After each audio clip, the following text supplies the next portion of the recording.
This is the Authentic Change Podcast, and I am Mike Horne. Authenticity reflects what we want from each other and our organizations: open communication, trust, community, fun, and opportunity. I want to help you to do your best in your personal and professional relationships.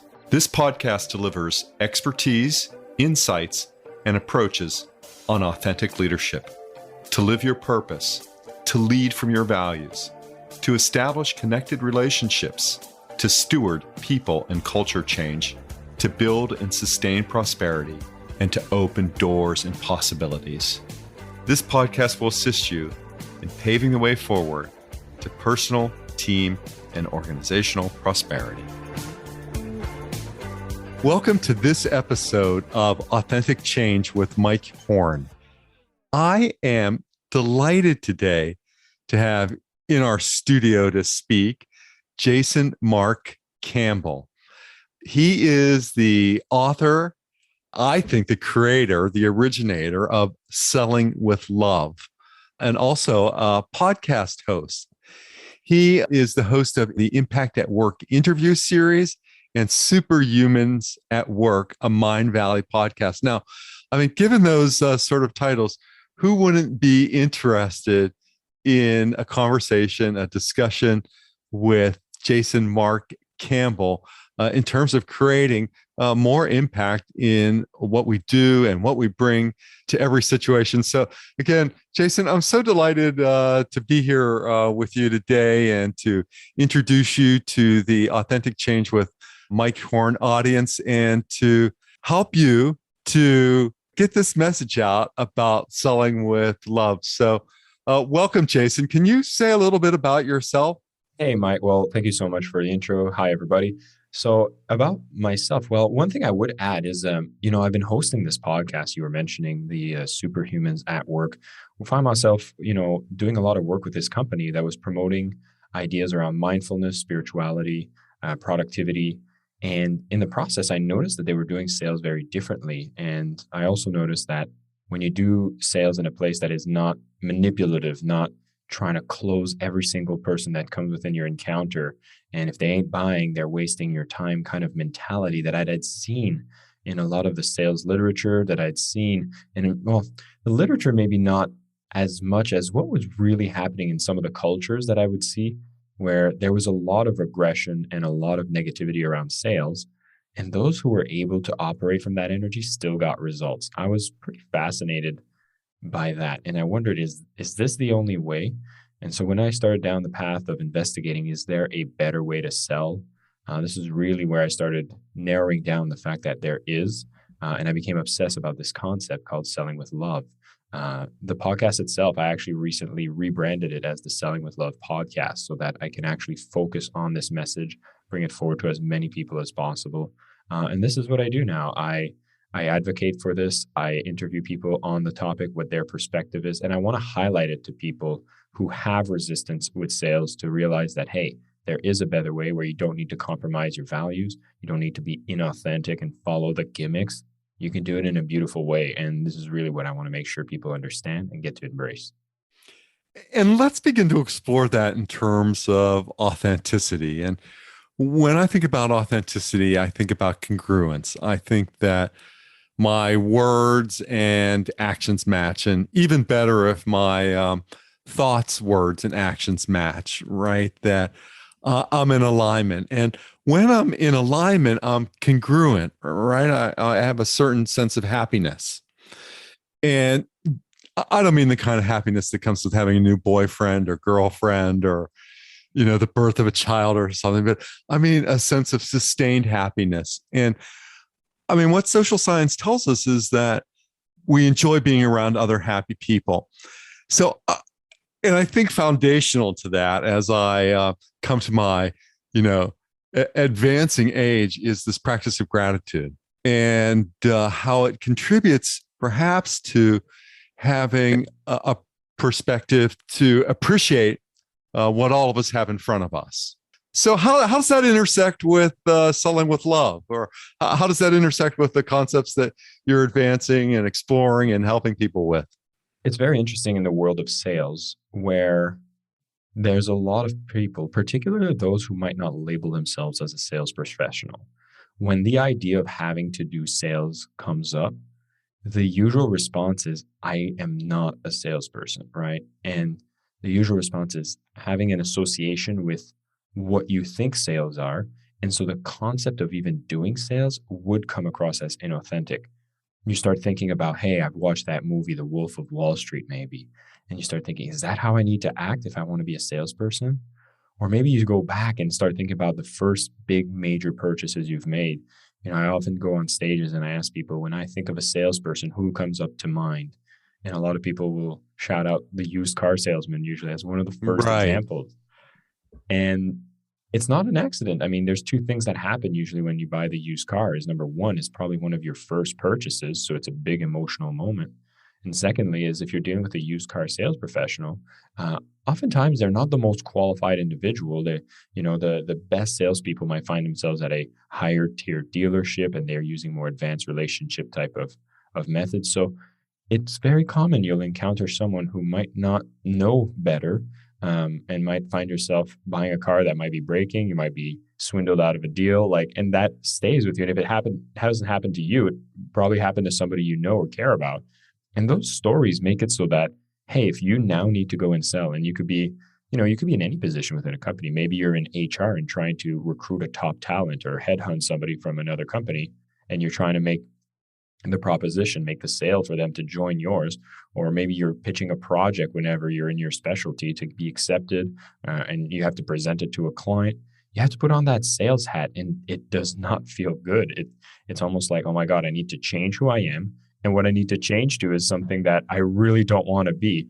So right there, I could imagine that congruence within your mind, within the actions, they're completely disaligned. And so now we have this kind of shame or guilt that can come up. We have this own sabotage that can come up as well.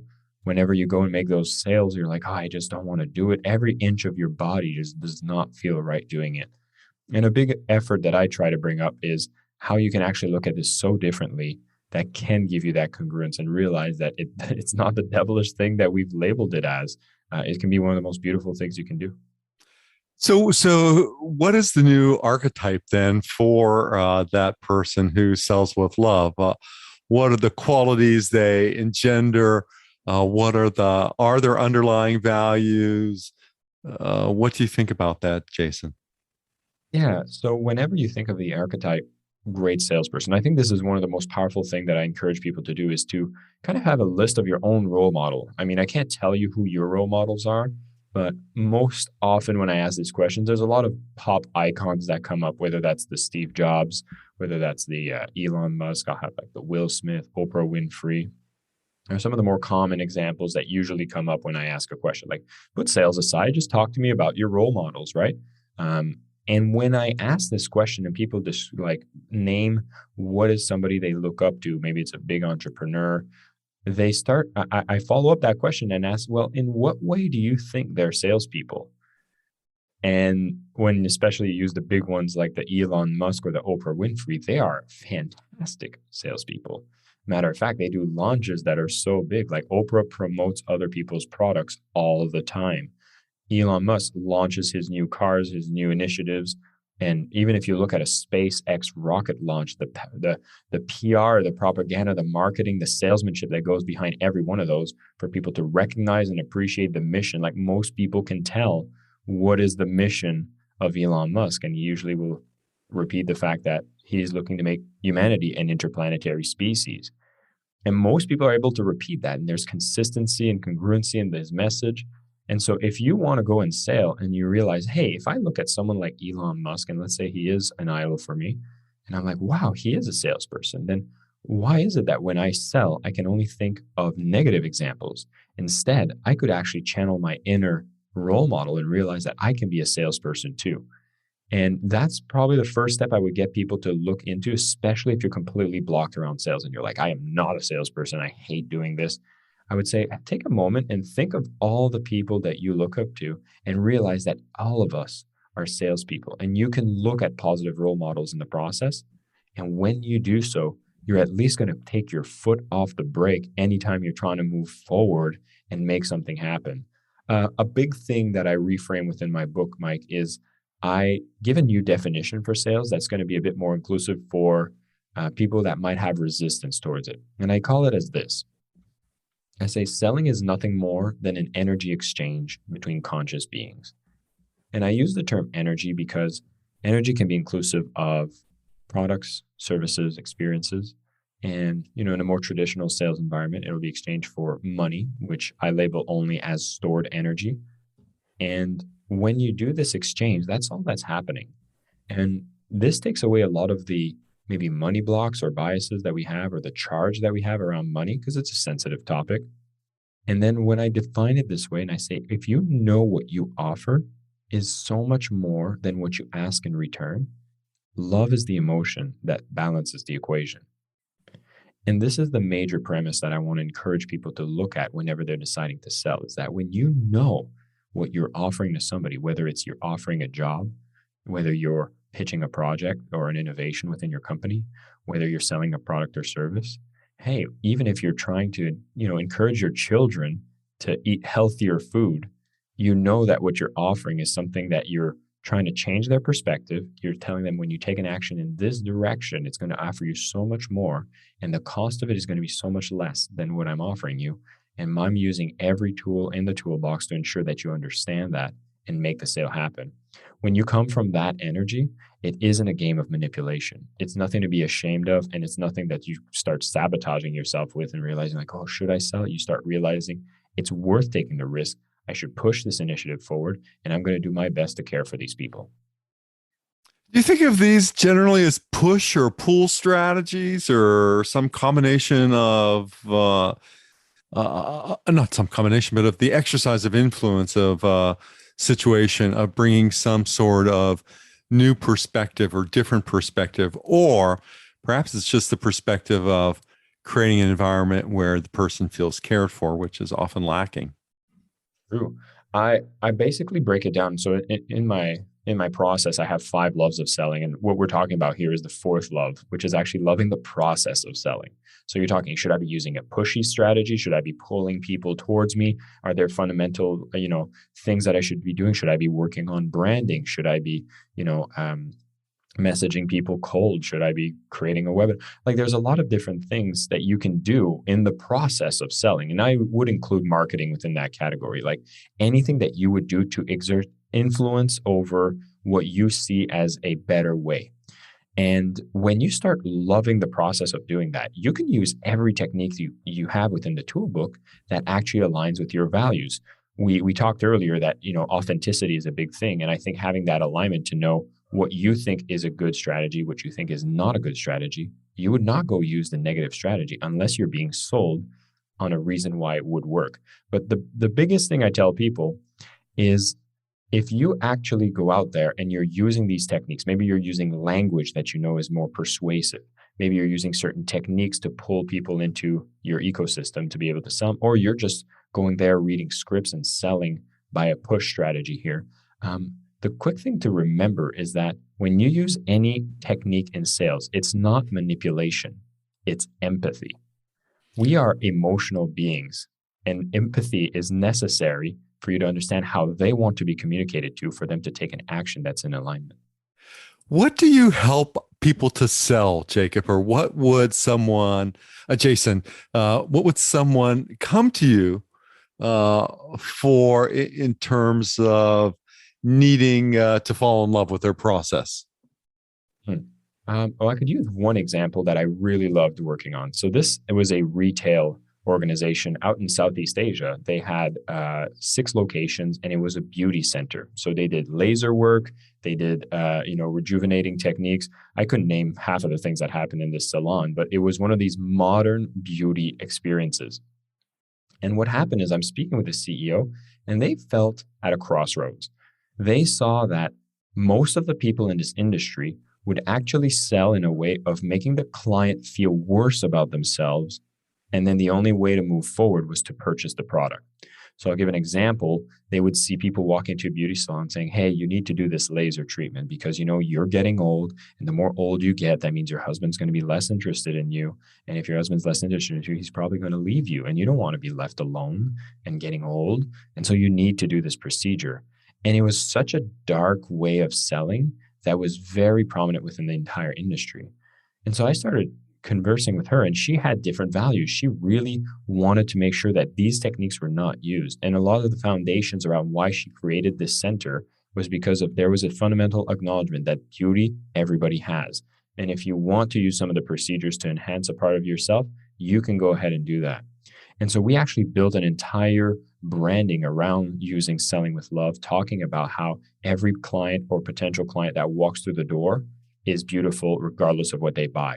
But let us talk to you in a way that we can show you what's available and then satisfy the curiosity.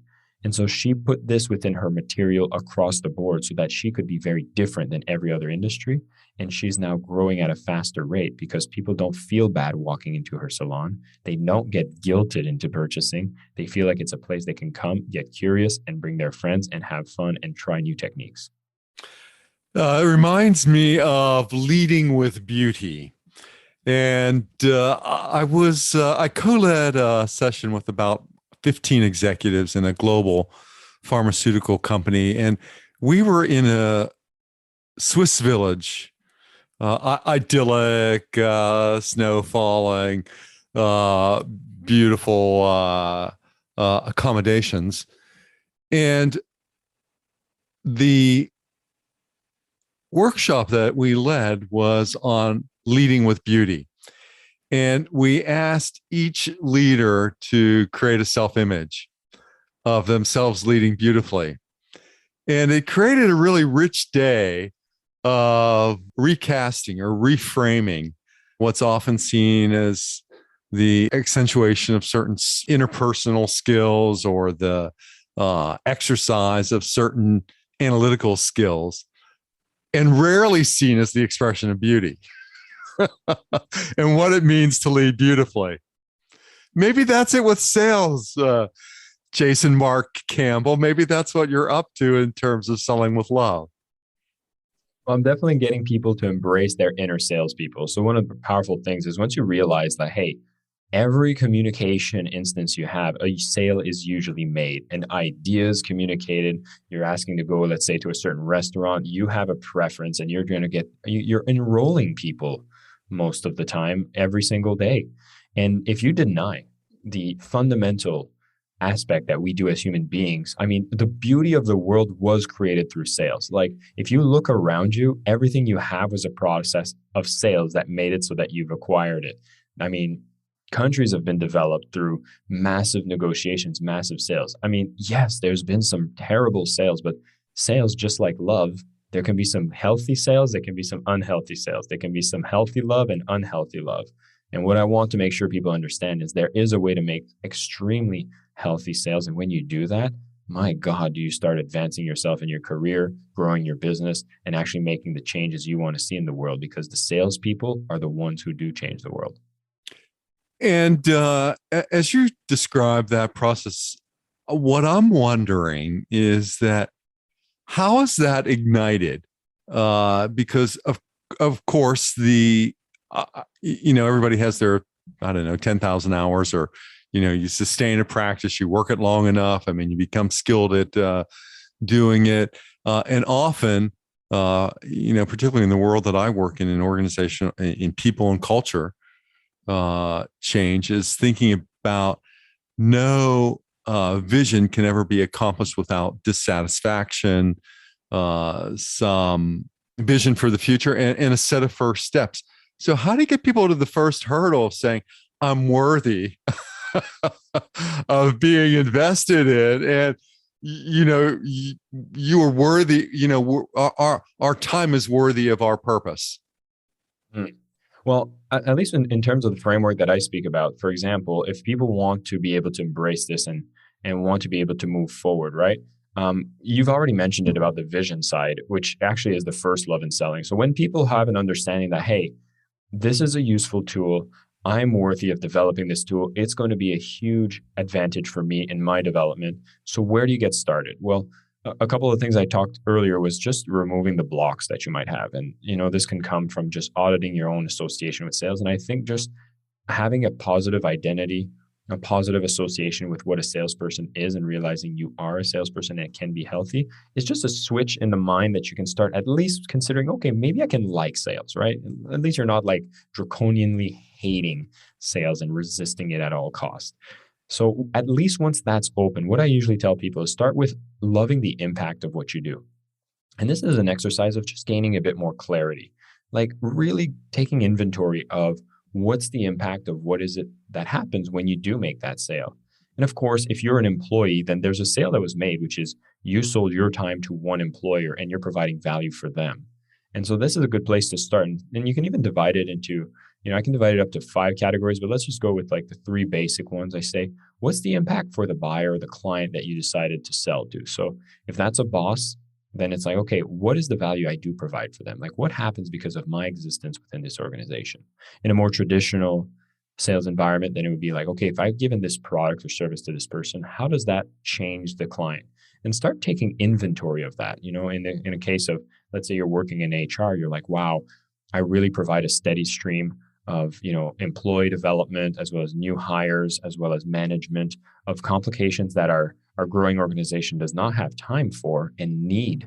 And I actually satisfy this need. And my presence here allows this to happen smoothly and happens without variability, and actually happens in a way of quality that brings the best talent within the organization. And you really start breaking this down as much as possible. So you start realizing, wow, this is really important. And I think some people lose touch with this importance. That is the reason why we have this lack of worthiness, is we haven't taken a step back to kind of assess like, hey, what's the value I'm really providing and the impact that I'm providing? And then if I go into another tier, I often like to turbocharge this with thinking, okay, what is the kind of derivative impact or the externalities that happen from me making the sale to a world level, right? So let's say you're working in an organization, and it's an organization that is an educational organization that's, let's say educating adults in the field of leadership, which would be more close to your home here, Mike. But for every time you're taking care of HR and you've written down all the impacts you make for the client, you start thinking, well, I'm actually allowing this organization to grow more smoothly, to make a bigger impact. So what is the end result of this organization growing and making that bigger impact? And then you start thinking, wow, well, this company actually trains leaders, and more people that are qualified as leaders mean more organizations are being managed better. People that work under these organizations have higher job satisfaction, which means they're happier, making better decisions for themselves. And you start not noting all the ripple effects of you showing up. And it's a fascinating exercise because you start realizing how important it is every single sale you make. And when you have those 2 in place, you start realizing, okay, I need to be motivated to do this because this is important. And the final impact I make sure people pay attention to already at this phase, because I've seen it so often that people who are so focused on the value they bring or the impact they bring to the buyer or to the organization or the world as a result of them, is they start being a bit of a martyr, and now they might be sacrificing themselves. And what I'd want to ensure you also balance this part with is just thinking about the reasons why you do it for yourself. You want the salary. That's okay. You want the recognition. You want the satisfying job environment. You want the perks that come with whatever style of sale or business you're working in. But be clear onto the reasons that you choose it too. And it is okay to call it selfish, to bring the abundance for yourself, because you're going to be doing fantastic work. You've noted the impact you make for the buyer directly and to the world. You should also be properly rewarded so that you can continue, because you can't go out and feed the starving if you're actually starving yourself. And so make sure your cup is full. In the individuals that I've coached or with whom I've co-led on teams, I think about the enormous differences between salespeople and sales leaders or sales executives. Do you have any insight into any of those differences? Have you perceived them? Do you see them? One talented sales executive with whom I worked, and he later went on to be the sales leader for also a global pharmaceutical corporation. Not the sales leader, the CEO, excuse me. I think he had been sold to so much. He had that motto, be brief, be gone, something to that effect, right? Be kind, be brief, be gone. What attributes for some of that difference, and how do we lose the portal into the world of selling with love? Yeah, it's very interesting. And you bring up something I find fascinating in the world in general is if you look at the CEOs of some of the biggest companies in the world, it's so common that the path that led them there is usually paved with sales or marketing, more common sales. Because there's a way you start learning to deal with people. And the demands on a CEO today is more than just, operate internally. You become the spokesperson, PR, you have to go and lobby, you have to network, like you become the face, the brand. So there's a lot of roles that are necessary for the CEO today that by having a sales background make you extremely qualified for it. And I think what happens in sales is that there's not necessarily call it a standardized way to get people of quality to be able to learn how to sell. It's a lot like parenting. And this I might ruffle a few feathers here, but in parenting, like a lot of people can become parent. It doesn't mean you're a good parent. And there's a lot of cases that you can see bad parenting. And you might start being jaded around the whole concept of seeing kids being raised. Maybe you've been on an airplane and you've seen a chaos child, and you're like, oh my God, I don't want to see any kids. These parents don't know what they're doing. So we're very quick to judge, especially when we observe very briefly. And what I would encourage for people to do, especially when it comes to sales, is there's a bit of empathy that needs to be had for sales, because I think a lot of times people that are starting in sales might not necessarily have the qualifications, might not necessarily have the experience, and they're trying their darn best. And we don't know their situation neither. I love this one ad where it's again a used car salesman ad, and then the guy's trying to haggle them. The buyer's actually telling like, come on, you can give me a deal, give me a discount. And at the end ends up giving the friend's rate. And so when he does that, he goes home and he's pouring a little glass of whiskey, and you see he's with his wife and his child. And then they're like, how was the day today? And he's just pouring himself the whiskey and he's not talking. And then the wife is like, you gave them the friend discount again, right? Where you don't get a commission. And he's like, yeah. And so there's a lot of struggle and not as much abundance. Like we see the rock star salesperson, walking into the room, flash car. And again, the media has really portrayed that. But most people in sales, they're just trying their best. They're struggling. They might not have all the experience. They might not have the abundance within their own life to make them show up at work with a full cup.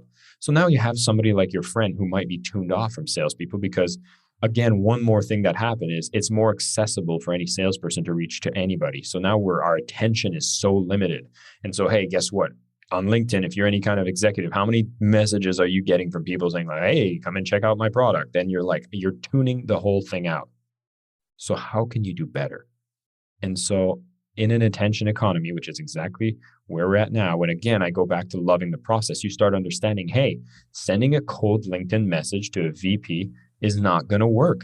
They're going to just tune you out. And even worse, a CEO. And so you start needing to use more sophisticated strategies. And if you're coming from a place of love, you'll actually start investing in the person. You'll actually start researching, caring about the buyer, which hint, second love in selling is actually caring and loving for the buyer, which means take the time to understand them. And if you do that, you'll communicate the right way. Yeah. And perhaps isn't that my earliest mentor was, one of them was Warren Bennis, and Warren wrote a lot of books on leadership and was a prolific commentator on the topic. And at one point, I think in his deep cynicism, he said, never has so much been written about so little. But I also think that there are some points of this where you ask, and we ask, and he asked, is how do we do better, right? And not necessarily in a rehabilitative sense, right, that something was broken, because I also believe that if we're working on deficits, then we're only sort of working on symptoms. And it's when we work on our growth areas that we work on our wellness. And it's a different orientation for many folks to grasp. And I think you're helping people to do that, Jason. And if you were to encourage someone, as we've talked, as we've discussed about taking action, about being accountable, about loving others, and about loving the process, and about approaching situations, perhaps even with a slight reframing to open one door of possibility. How do people be in touch with you about that? I mean, how are these ideas available? Thank you for asking. And first off, thank you so much for letting me share all this with your audience here. Now, the biggest thing I tell people is if you go to sellingwithlove.com, you can actually see all of the people that I bring onto my own show to give you deeper insights on all these different aspects of selling. I consider myself the gateway drug for salespeople, or people that would never think that they would label themselves as salespeople. And I would say this is actually a very healthy drug. And what happens is when you just at least give a consideration that you could like sales, I want people to be able to at least get curious about it. And that one step is just, okay, if I'm going to be curious about it, what is one thing I could learn about sales today? You might start picking up different books. And I'm bringing all these different people that speak about sales and how to do it from this new paradigm that I'm promoting. And that makes it so that you can embrace it yourself. And really, you start getting curious. And I think that having that curiosity is the most healthy thing. And where does integrity fit into all of this? Thinking about my recent book, Integrity by Design, Working and Living Authentically, clearly this expression of love, resonates there. Founded on some humanistic values. But what about integrity? If I don't trust you, I won't think you have integrity. And if I don't think you have integrity, I clearly won't trust you. It's often an issue that some encounter with sales. In your, as you, I think, so eloquently described early on. Mm-hmm. Well, I'm glad you mentioned that because the subtitle of the book is Earn with Integrity and Wonderful. Expand Your Impact. Integrity is at the foundation of this. And what happens is it's something that builds over time and can be lost really fast. And one of the litmus tests I tell people when it comes to sales, because I talked about how it's not manipulation, it's empathy when you use sales tactics. Let's call them the tactics, right? And here's the litmus test is imagine you're a magician that's pulling that rabbit out of the hat. And then everybody's amazed. And then you start revealing your trick. And you say, who would like to know how I did this magic trick? And people get all excited. And you basically mention, well, I murdered the rabbit. And everybody starts going in a gasp. And they go like, what? That's inhumane. How dare you do that? And this is really the litmus test I tell people to actually keep your integrity is imagine every single technique you've used is going to be revealed to your client. How will they feel about the techniques that you've used on them to make them do the purchase? And I'll tell you, if you've delivered a beautiful experience, the product kept the promises, even over-delivered, and you mentioned, oh, by the way, did you realize that I actually reached out on you on LinkedIn because I used the sales navigator and I saw the title you had and I wrote a message that actually spoke to what problems you had. And then I want to make sure that we got to spend some time together so I could learn more about your situation. And then when I offered that product, you felt, the rapport and you purchased it. And now here you are with the solution in hand and you're in your future state. How do you feel about the fact that I used all these techniques in marketing and sales? They'll be like, thank you. They'll say, thank you.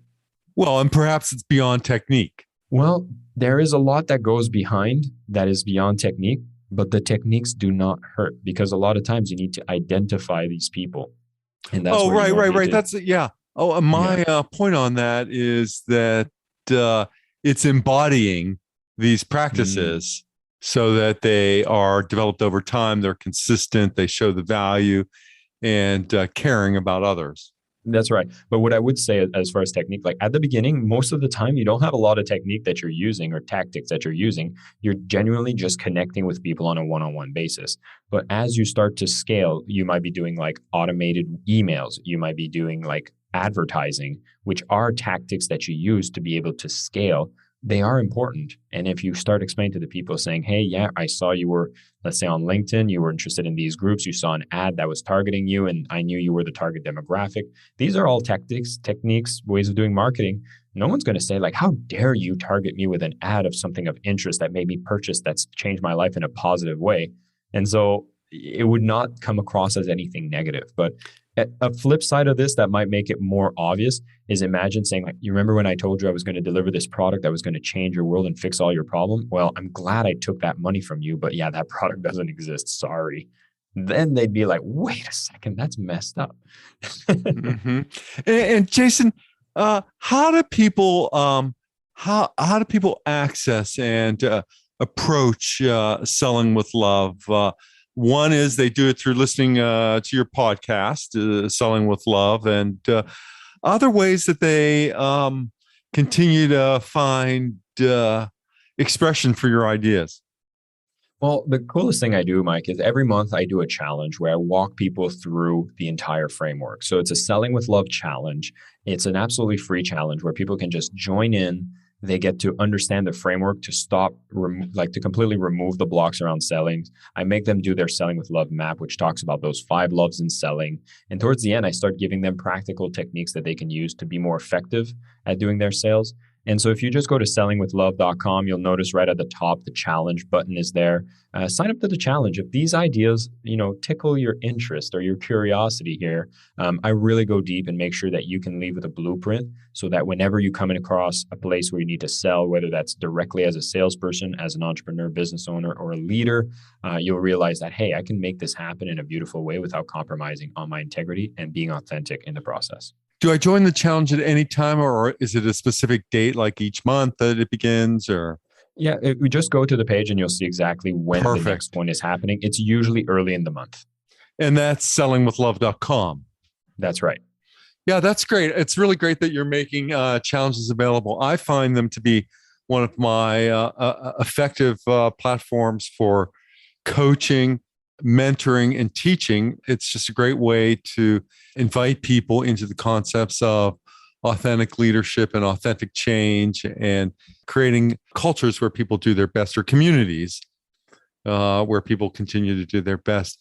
So Jason Marc Campbell, it's just been a blast to have you on. I love the fractal that spins. I love the ideas that circulate. I love the motion of intersecting these ideas that might not often seem at a common point: love and authenticity and integrity. And yet, in this very brief conversation that's gone way too fast, I think it's so clear to see how when these do align, when there is an intersection, when there is synchronicity, that it really ignites an individual's purpose and helps to create prosperity for those and those around them. I love it. And what I might add is I picked up a book, which is a sales classic from the 60s called The Greatest Salesman in the World. And a lot of people use this. It's kind of a fable. It's really nice. It's cute.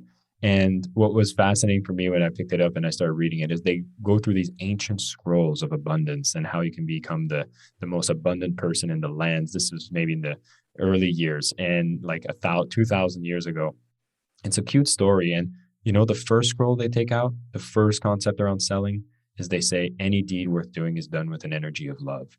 And I realized, well, then this is not the first time this is being spoken. It's just maybe we need to spend a bit more time to unpack it so people can truly embody it. And I'm hoping that for the people that come through this challenge, that come through my literature, this is exactly what's going to happen. And I think we'll see a lot better decisions being made around the world so we can see it become a better place. Yeah, I so resonate with the ideas, going back to one of the things you described earlier as money is stored energy. I always think about it and in terms of the equations we have to balance in life is, money is a renewable resource. You have to, think about it differently, which is what you're bringing to the world. That's one of the gifts that you're bringing is helping us to think differently about these topics that are so fundamental to advancing, creating kinds of worlds that we want. Again, it's sellingwithlove.com. That's where you can find all about Jason Marc Campbell and the ideas that he's promoting. Thank you so much, Jason. I'm grateful to have you on this episode of Authentic Change. My pleasure. Thank you so much for having me, Mike. All right. Thank you again. And everyone stay well until the next episode of Authentic Change with Mike Horne. Thanks for listening. And I hope you'll subscribe today and tell a friend about our show. If you're looking for hands-on help to increase your success through authentic change, or have a question you'd like to hear me answer here, please email me at mike@authenticchangewithmike.com. mike-horne, HORNE.com.